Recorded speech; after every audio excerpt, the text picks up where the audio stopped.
Hi, this is Grammy from Grammy and Grandpa Read. Today I have a book for you called Sylvester and the Magic Pebble by William Steig. This is a classic, and it also has a Caldecott medal.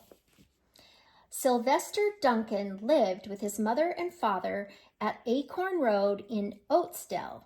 One of his hobbies was collecting pebbles of unusual shapes and size. Shapes and color. On a rainy Saturday during vacation, he found a quite extraordinary one. It was flaming red, shiny, and perfectly round like a marble. As he was studying this remarkable pebble, he began to shiver, probably from excitement, and the rain felt cold on his back. "I wish it would stop raining," he said. To his great surprise, the rain stopped. It didn't stop gradually as rain usually do. It ceased. The drops vanished on the way down. The clouds disappeared and everything was dry. The sun was shining as if the rain had never existed. In all his young life, Sylvester had never had a wish gratified so quickly. It struck him that the magic must be at work, and he guessed that the magic must be in the remarkable-looking red pebble, where indeed it was. To make a test, he put the pebble on the ground and said, "I wish it would rain again." Nothing happened.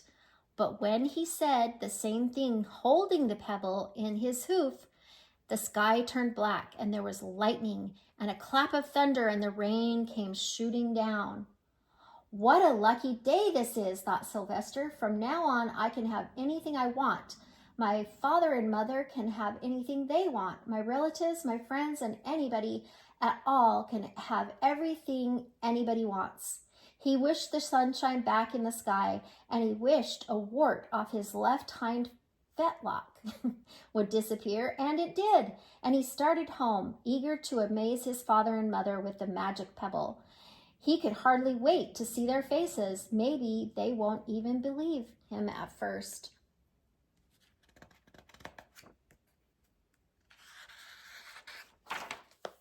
As he was crossing Strawberry Hill, thinking of some of the many, many things he could wish for, he was startled to see a mean, hungry lion looking right at him from behind some tall grass. He was frightened. If he hadn't been so frightened, he could have made the lion disappear, or he could have wished himself safe at home with his father and mother. He could have wished the lion would turn into a butterfly or a daisy or a gnat. He could have wished many things, but he panicked and couldn't think carefully. "I wish I were a rock," he said, and he became a rock.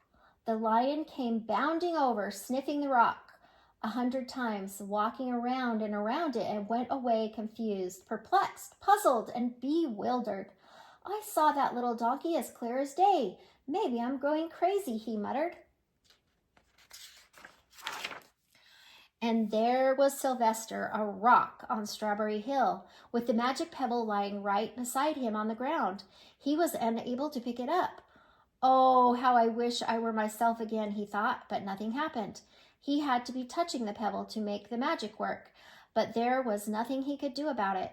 His thoughts began to race like mad. He was scared and worried. Being helpless, he felt hopeless. He imagined all the possibilities, and eventually he realized that his only chance of becoming himself again was for someone to find the red pebble and to wish that the rock next to it would be a donkey. Someone could surely find the red pebble. It was so bright and shiny. But what on earth would make them wish that a rock was a donkey?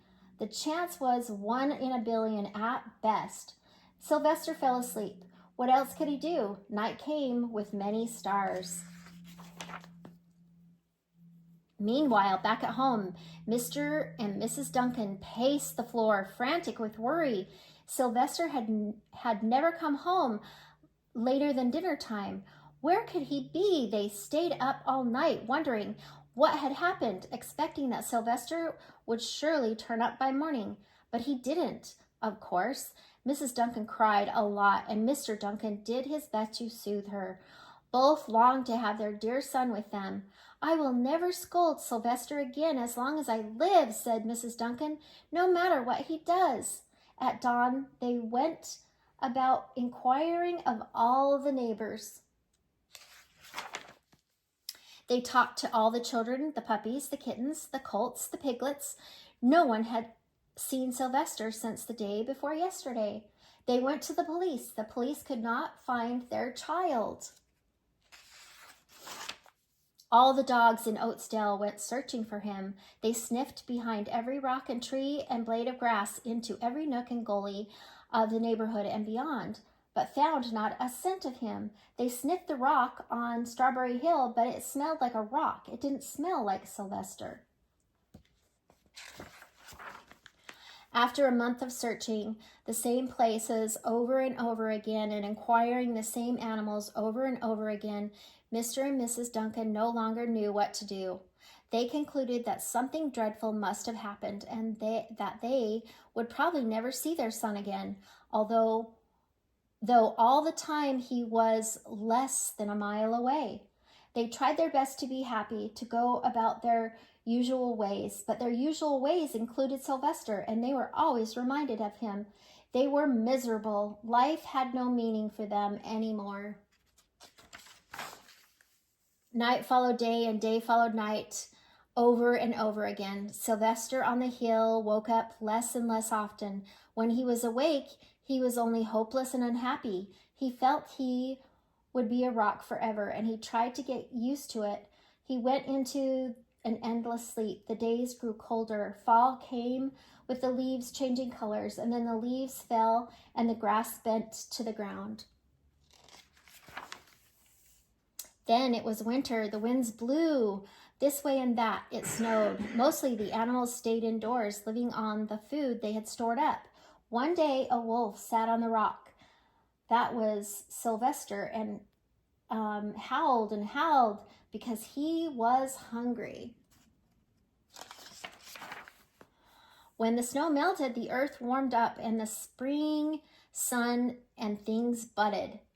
Leaves were on the trees again, and flowers showed their young faces. One day in May, Mr. Duncan insisted that his wife go with him on a picnic. "Let's cheer up," he said. "Let's try to live again and be happy, even though Sylvester, our angel, is no longer with us." They went to Strawberry Hill. Mrs. Duncan sat down on the rock.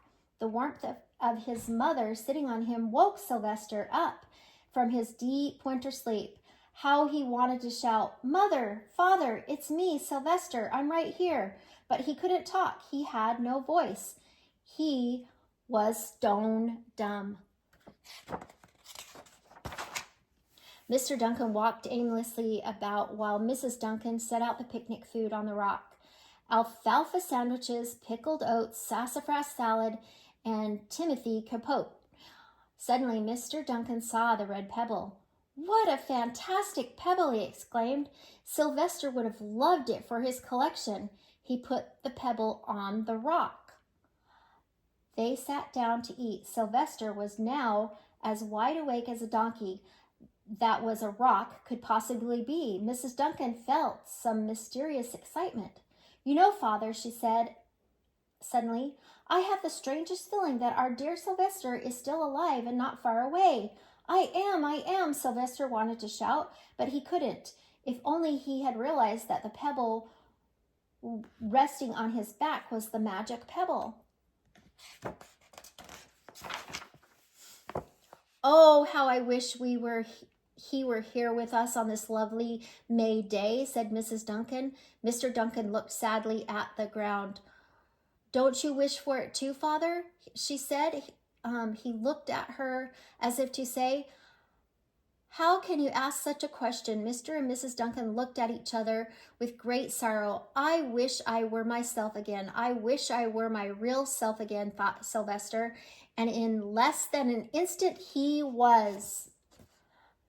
You can imagine the scene that followed: the embrace, the kisses, the questions, the answers, the loving looks, and the fond exclamations. When they had eventually calmed down a bit and had gotten home, Mr. Duncan put the magic pebble in an iron safe. Someday they might want to use it, but really for now, what could they wish for? They had all they wanted. Oh, they realized that there wasn't really much more that they wanted to wish for. Just being a family was all that they wanted. I hope you like this book. Please subscribe to our channel and like the video.